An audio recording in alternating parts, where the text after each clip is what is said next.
everybody. Mark Schaftlein with you, and this is the Schaftlein Report. It's Thursday's edition, and we are broadcasting from beautiful Delray Beach, Florida. Happy to have you with us today, and I'd like to welcome back my good friend and compadre, Jeffrey Dunetz. Happy to have you with me on a Thursday. Happy to be here. I haven't seen you in 2 weeks. I've been traveling all around the country. So Louisville, Kentucky, St. Louis, Missouri, a few stops in between, back down here in Delray Beach via Atlanta. So everything is good here on Schaftlein Report. Jeffrey, there is a ton of stuff to talk about today. No kidding. Look, this corruption thing is finally percolating to the point where it's like they can't keep it in the pot anymore. It's boiling over. The liberal media is trying their best not to cover this. The White House is in full denial, but the fact of the matter is Representative Connor may have the goods. We still have to see more, but they have subpoenaed the FBI. The appearance of corruption and millions going to the Bidens, it looks like they've got that documented. Now, what's a little unclear, why I say there needs to be more meat on the bone, they're going to have to show where they tie in the dollars received by the Biden family into policy decisions. Because by itself, Jeffrey, and I know a lot of people won't like hearing this, but Hunter Biden, Biden's brother, whatever, they can do whatever they want with any foreign government, and as long as the dad's not using that money for influence or it doesn't make it to the dad, that's a gray area. But it looks like Comer has something. What are your thoughts on where we are right now? I have one word: China. Agreed. Okay. He changed our policy on China to anything they want. And the money, some of the money came from China. A lot of the money came from China. But you know what I really think is weird? I went through, Newseum. They have the front pages of almost every newspaper in America. Do you know how many papers didn't have it, didn't talk about it?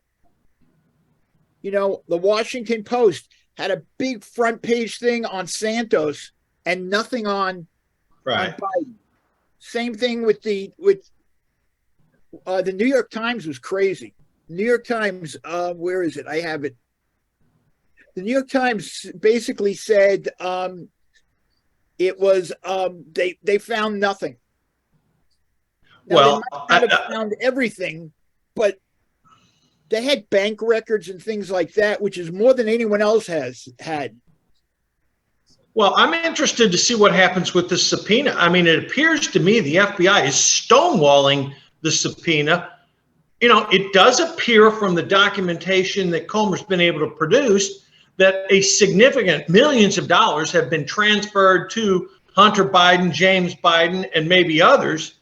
But we still have to see more. That's why Representative Comer and Senator Grassley has subpoenaed those information from the FBI. And again, we don't have this documented yet, folks, so I don't want to cross the Rubicon on it yet, but it does appear there's more investigation needed on this and more facts have to come out one way or the other, either to support what Comer and Grassley are alleging and what the documents show, or there has to be something from the Biden administration that documents, hey, this did not make it to Joe.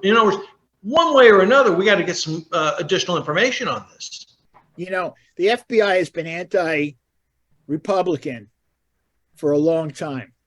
The CIA, I wrote a story earlier this week. That document where they got that it was Russian disinformation that all the CIA people wrote?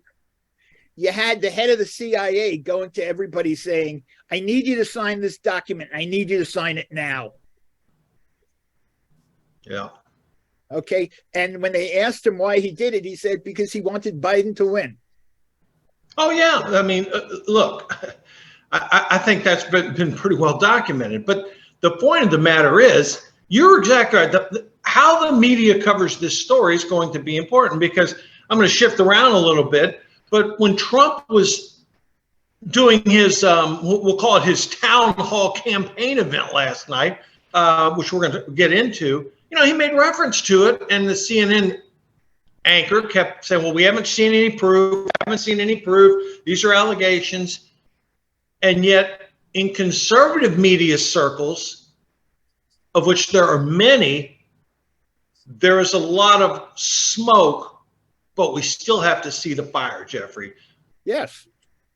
But I think it's just increasing the worry. Oh, yeah. Oh, well, there's no doubt about it. The fact that the newspapers aren't covering it. Right. What are they hiding? What happened when Hunter, the laptop from hell first came out. Right. Right. And it's a little bit sort of like when Joe Visconti and I talked about on Tuesday's show. Listen, if it's not Joe Biden, if any of this corruption stuff does come out, and a lot of the Democrats will do whatever they can do, fall on their sword to protect Biden, because they don't want to see a president heiress. There's a lot of Americans don't want to see that. But they want a President Newsom. Well, they sure would love that. And there's no doubt about it. But the point of the matter being, will this news weaken Biden to a point? I mean, I saw a poll earlier where Biden's opponent, Kennedy, is now up to 20%. Marianne Williams is at 7%. So Biden's still getting 70% of the vote.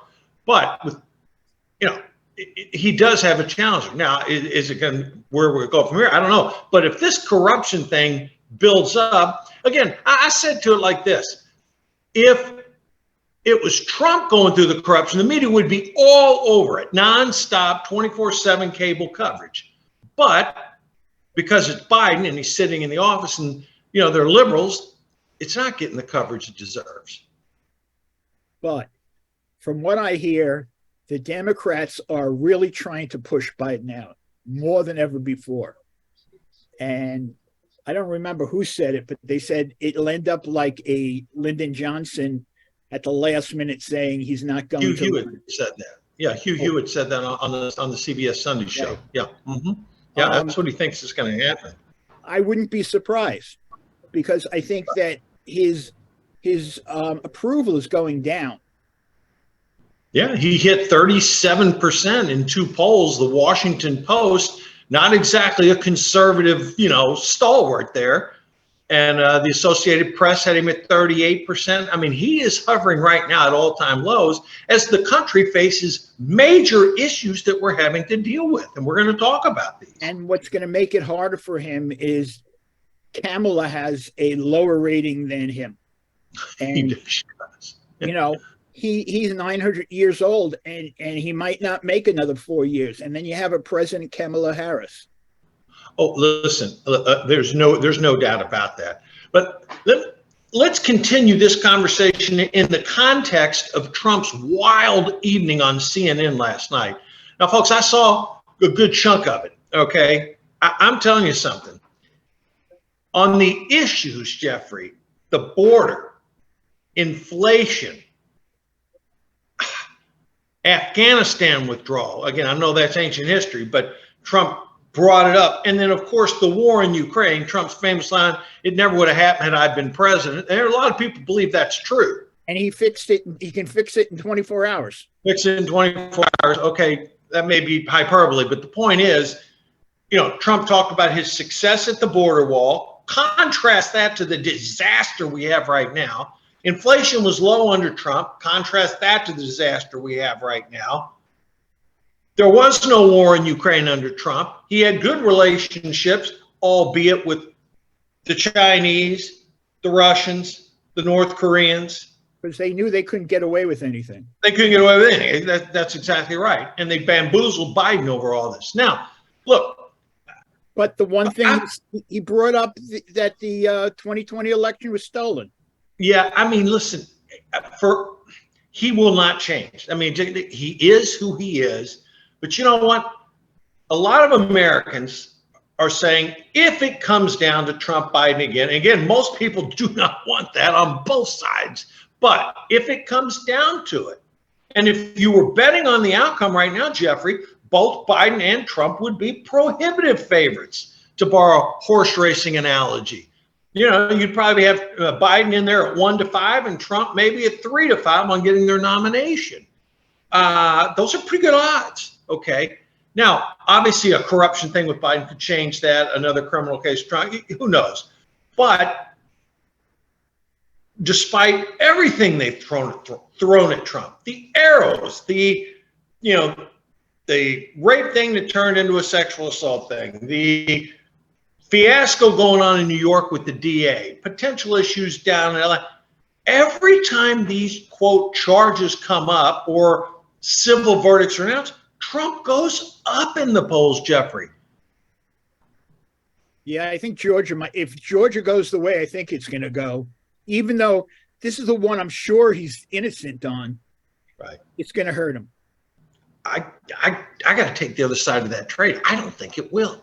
I mean, Jeffrey, last night, and for the Trump lovers out there who watch our show, you're going to like part of this and not like the other part. But on the issues, the man is spot on the issues.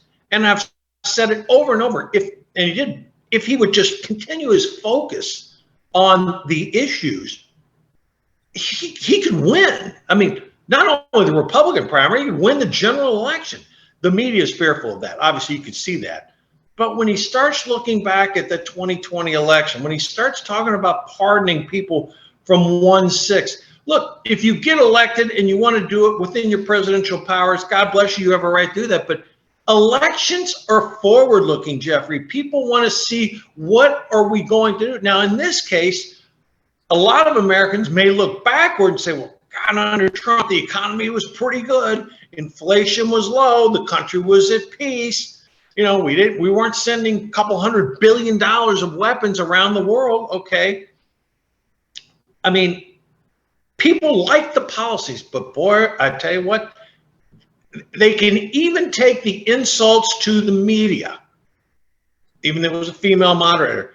But looking back, election fraud, yeah, go ahead. Let me tell you one thing. This people who work at CNN are so angry that they didn't nail him, and they allowed him to do this. That they say he shouldn't have been on our air. Jeffrey, I admit, when I was watching it last night, I had memories of all the way back to 2015, leading up to the 2016 election, when no one thought Trump could win. And they put him on because he was an entertainer. Look, he's a funny guy. I mean, I was sitting here laughing at some of his answers last night when he starts talking about, the rigging of this. And then I'm literally laughing at the guy. The guy is funny. He is a funny guy. And I'm saying, Mr. President, use that humor in a positive way, because Biden's a stiff. Everybody knows he doesn't have a funny bone in his body. He can barely stand up and talk to people. He has non-existent press conferences. Hell, Trump will go out there on the lawn of the White House, have an impromptu for 30 minutes before getting on Marine One. And Biden, he never does stuff like that. His handlers keep him away from the press, even the liberal press. So, I mean, I thought Trump was funny last night at times, but where he, if he wants to pick up that marginal voter who is not a Republican, not a Democrat, an independent who's thinking, man, I like this guy, but God, he can't keep talking about the 2020 election. Boy, he would do himself such a service to get off that topic and focus on going forward. Plus, he can't be that divisive. I mean, people are tired of the fighting, the political fighting. And it's worse when he was president. And I think his policies are wonderful. Yeah. That's why I voted for him again in 2020. Yeah, me too, twice. But you voted twice in 2020? That's illegal. Oh, yeah. There we go. But, I just think that a lot of people didn't vote for him because they didn't like his attitude, his divisiveness. Well, now what they're doing, though, they're saying, wait a minute, we've had 2.5 years of Biden. And it's like Byron Donalds, representative from Southwest Florida, said on the CNN panel after the Trump show last night. He said, Trump is speaking to voters. Voters want to hear, what are you going to do about inflation?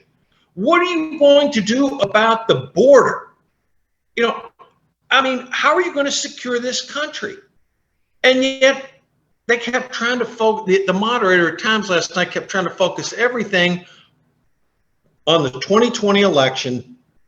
You know, Trump wouldn't come out and say, you know, who he wants to win the war. They kept praying, don't you want Ukraine? And Trump's like, listen, there's huge bloodshed going on over there on both sides. And behind the scenes, I know what he's thinking. If I say I want Ukraine to win the war, I never can negotiate with Putin. So, I mean, his position, while controversial in the eyes of the liberal media, I mean, who knows, you might be right.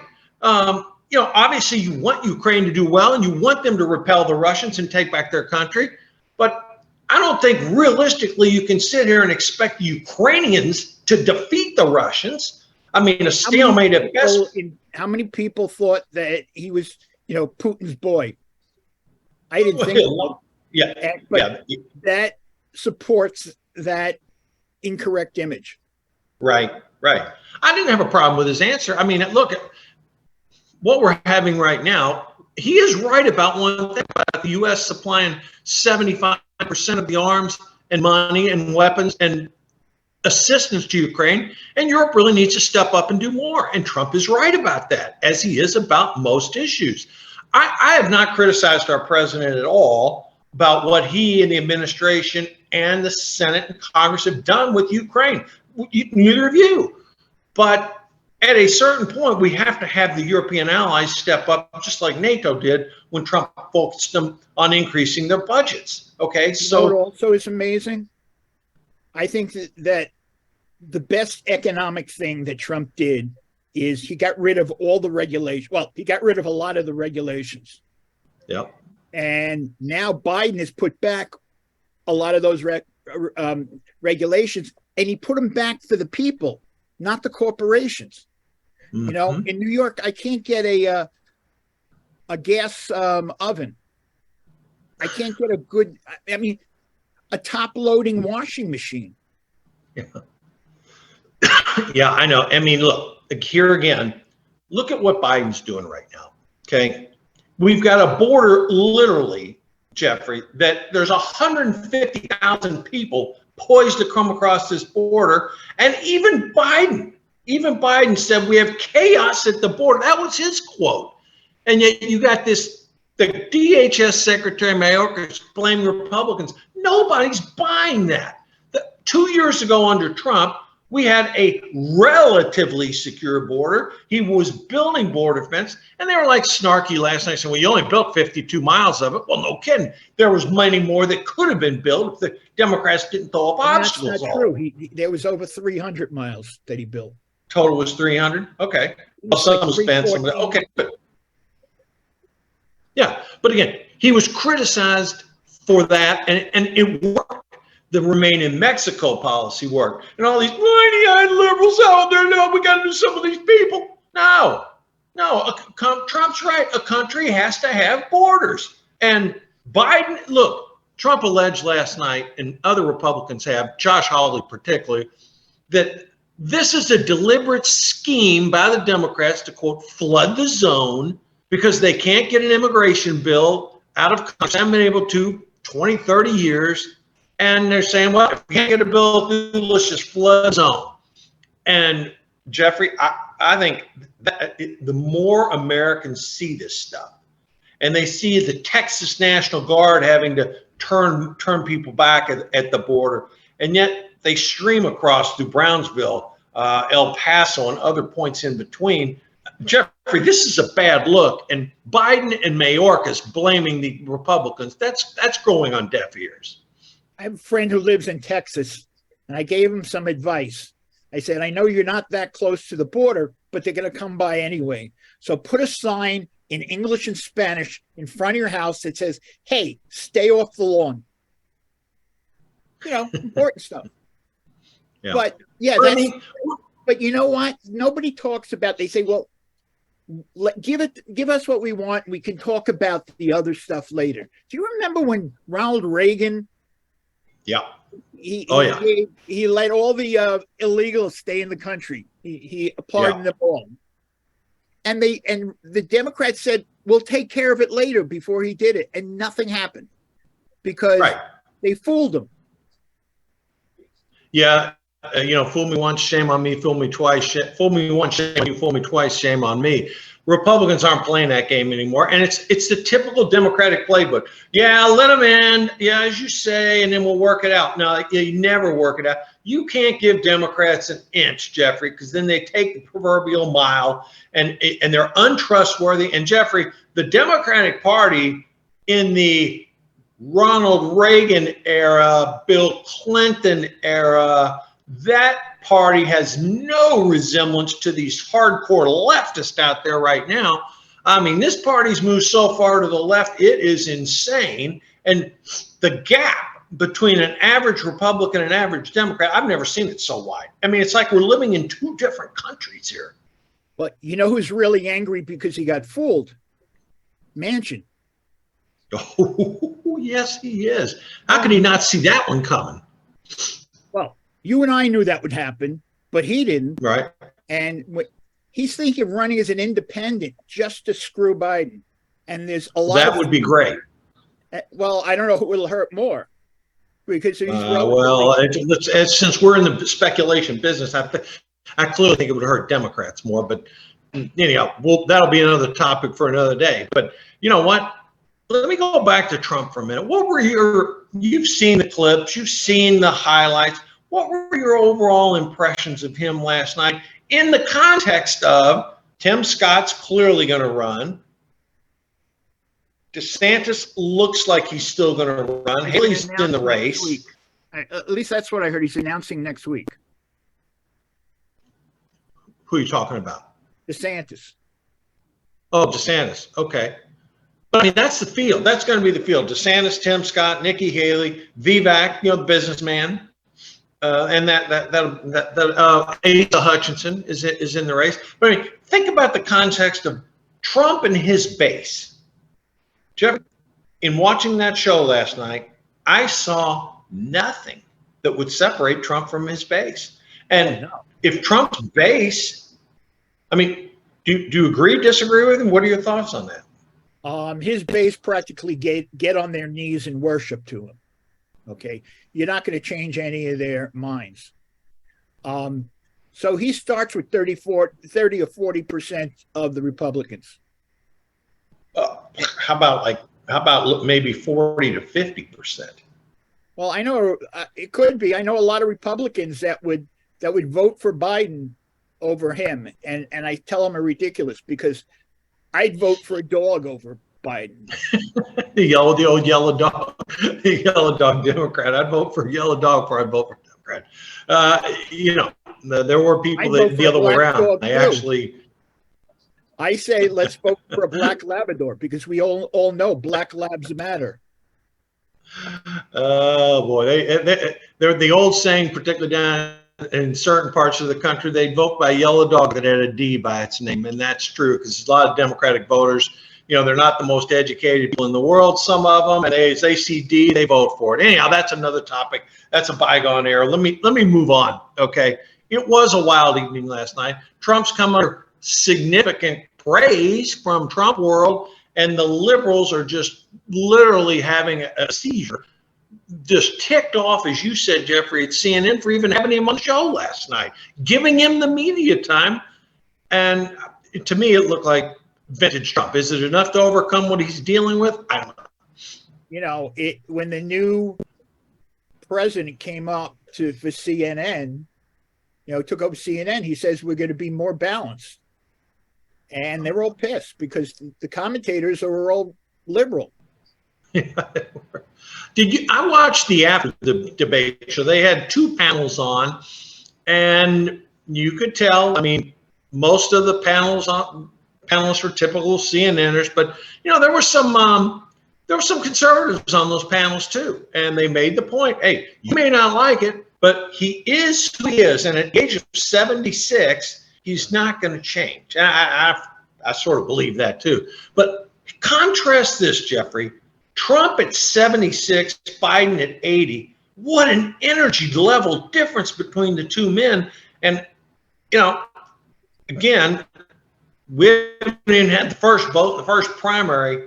But, Jeffrey, if it turns out that we end up with a Trump-Biden election, Trump said it last night, incredible, reliable polling, he's up on Biden right now, anywhere from 3 to 7 points. I think this will end up being the nastiest election ever. I think you're right. But you know how they always complain that it's nasty? This is going to be, and it's not because Biden and Trump, it's really the party leaders versus the party leaders. Well, let's talk about things a couple. Yeah, I agree with you. I totally agree. Let's talk about the debt negotiations right now. They're going nowhere. There was a meeting earlier this week, McCarthy, McConnell, Schumer, Jeffries, Biden. I know the staff is negotiating because I've started to see articles come out. Well, we're not going to allow any changes to this program, or Biden's going to want tax increases, or we're not going to do the student. Biden's not saying it, but the staff reports that are leaking out, there are some discussions going on. I think that's a good thing. Wall Street seems to think this is going to get solved. I'm not so certain of that. I really not, because like 300 today. I saw that. But Mitch McConnell is being urged by conservatives to stick behind McCarthy. And McConnell has basically said, there's not enough votes in the Senate to help you. 44 senators are supporting McCarthy. So they can't get anything done in the Senate because it requires 60. And this basically is a ball game being played between the White House and the Speaker's office and the Republicans in Congress. And Jeffrey, if McConnell backs McCarthy, there's going to have to be some give and take from the White House, or we will have a debt default. What I find interesting is the reason why many Republicans didn't want McCarthy to be Speaker is because they thought he would give in to anything that the Democrats wanted. I guess he fooled them. Furthest thing from the truth. Go ahead, please. What I like is that he didn't like Rashida Tlaib to do that anti-Semitic thing yesterday, but Bernie Sanders, who's a Jew-hating Jew, said, "Oh, I'll lead it for you." Yeah, I mean, she's disgusting. She should talk about expelling George Santos for crimes he committed. She's a bigot, a racist. How the heck the people in Michigan keep nominating her, I don't know, but they must be from a far left-wing district. Anyhow, though, back on this piece on the debt ceiling piece, McCarthy did present a budget and he presented increasing the debt limit. In my view, the ball's in Biden's court right now. And he can say, we're not going to do anything all he wants. The fact is the buck stops with the president. He has to do something. And right now, Republicans are saying, ball's in his court. Here's our plan. You come to deal with us. And I don't have any sense whatsoever, Jeffrey, that Republicans are willing to give on the vast majority of the issue. They'll give on some stuff, but not others. Well, I think they'll end up with a last-minute agreement or a last-minute extension. We'll fund we'll fund it for another 2 months. Let's try to negotiate. The other thing is Biden is saying, I won't do any of those cuts because that's not the way the budget, the deficit limit should be. Now, first of all, it's been done before. But the other thing is, what I predict is when it does happen, there'll be two bills. One that increases the debt limit and one that does what the Republicans want. Because that way he can say, I didn't give in. Well, we'll see how it plays itself out. Maybe there'll be it's going to, if they get a deal, and I have my doubts, I think the clock will run out and they will, if they get a deal, it'll be in overtime, just football problems. All right, we've just got a couple minutes left, Jeffrey. What were your thoughts on two things? One, the charges against Santos, He is a New York congressman. And then Dianne Feinstein in a wheelchair. She literally looks like she's over 100 years old. I mean, no disrespect to 100-year-olds, but she doesn't even look like a good 100-year-old. I mean, what are your thoughts on those? Well, Santos is a Long Island guy. And with all the lies that he made and all the things that he did with dollars and things, yeah, I think he should be arrested. I know it's not a popular view, but I've read a little more than most people because he's in the next district than me. And actually, my daughter lives in that district. He's a crook. He really is. As far as Feinstein, do you remember Willie Mays in the 1973 World Series? Were you crying? Yeah, sure. Because to me, the greatest player that ever lived is dropping balls, is striking out. He played one season too much. That's what I think of when I see Feinstein yesterday. Okay, not that she was. Yeah, it was sort of a same. But she's lost it. You know, I'm not talking mentally. That's Biden's problem, but I can't see her negotiating for anything. She's just going to vote for what the party would tell her. That's why she was back. She actually cast a decisive vote on some judiciary nominee. It was sad to see. You know, why someone in the party would say, "Hey, it's time for you to step aside." The Democratic governor of California can appoint another Democrat to the seat. I don't know what's holding it up, but anyhow, it was sad to see that just on a personal level, regardless of whether you agree or disagree with the politics.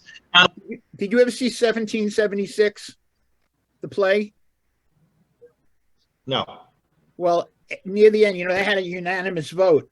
And to get, for Delaware, a yes vote, Caesar Rodney, who had cancer, had to take a carriage, like sick, from Delaware to Philadelphia, just to cast the one vote. I don't know if that's the real story, but that's the story in there. It kind of reminds me of that, because they want that one it was vote. sad to see. Well, let's close it up on a positive note, Jeffrey. You know, as things start to heat up, we're going to have a lot more stuff to talk about. The politics of this is starting to get interesting. You know, one other thing on the economy, I do want to talk about this real quick. Jobless claims 265,000 folks. That's the highest number since 2021. Producer price index came in at 0.2% increase, slightly less than the 0.3 anticipated by economists. But inflation remains persistent, Jeffrey, still around 5%, which is too high for the Fed. Some people on Wall Street are betting that the Fed's going to bring rates by the end of the year. I'm not one of them. I don't see that. Some people are saying they're going to cut by September. I'm not in that camp. Right, so, boy, until this inflation thing comes down, Jeffrey, Biden's going to have this ring around his neck, the border, inflation, and people look at this and they say, they may consider. One more thing about him, okay? I had a conference call this morning with all my friends from Israel. There were 550 rockets from, right? Last week, there were 100 rockets. If he didn't ignore the Abraham Accords and got more countries into it, that wouldn't have happened. Yeah, you here again, things are happening now that it just didn't happen when Trump was president on the international scene. Sure, there were issues. I'm glad you brought up that thing. Look, Israel has a right to defend itself, okay? And they should, because, you know, we here in this country, we see it happening. Imagine if 500 rockets were fired at New York City, what people would be doing. And that's what Benjamin Netanyahu and the Israelis have to deal with. Thanks for bringing that up. Look, folks, there's a lot of stuff happening, like Jeffrey and I have talked about. We try to tell you what's really happening. You know, we're not going to convict him, but we do want to see more evidence. Boy, I tell you one thing, Jeffrey, despite what a lot of people think on Wall Street, I think these inflation numbers, while coming down slowly, they're not going to be at a level where the Fed can cut rates. When more people are working, doesn't inflation go down? Or does not necessarily, because I could. Right now, we got 3.4% unemployment. We created over 260,000 jobs last month. There is some industries, wage pressures are abating, others they're not. But one thing when you add it up all together, prices of food, prices of gasoline, rents, things people, you always use food and energy, which because they're volatile. Look, at the end of the day, people feel it in their pocketbook. Credit card balances are over $1 trillion. Delinquencies are starting to tick up. For more claims, the Fed in itself, in its forecast, we will have a mild recession. That's what they said. I tend to want to listen to somebody. You know how everyone's saying that the Democrats have gone socialist? I wrote something that people should go read. Actually, America's been going socialist for a century. It only accelerated with Obama and Biden. But really, if you look at our history, every time there's a Democratic president, we move a little more to government control of not only the people, but business. Yeah. Well, I think, again, all these factors we're talking about here, as we go through the nominating process on both sides, Democrat and Republican, and possibly a third party. This is, Jeffrey, they say it every 4 years, but I really believe this. This is going to be an election like none other. My friend, thank you for joining me again today. I'm off to Miami now. Got some meetings down there this evening. So, folks, thank you for listening this week. We've been all over the country. I'm seeing different people, talking to them, and I can share this with you. People are not happy with what's going on in that White House. Oh, yeah. You're right. Again, Jeffrey, thanks again. I'll see you next week, folks. Have a good weekend, and we'll see you next Tuesday. Thanks for listening. Thank you.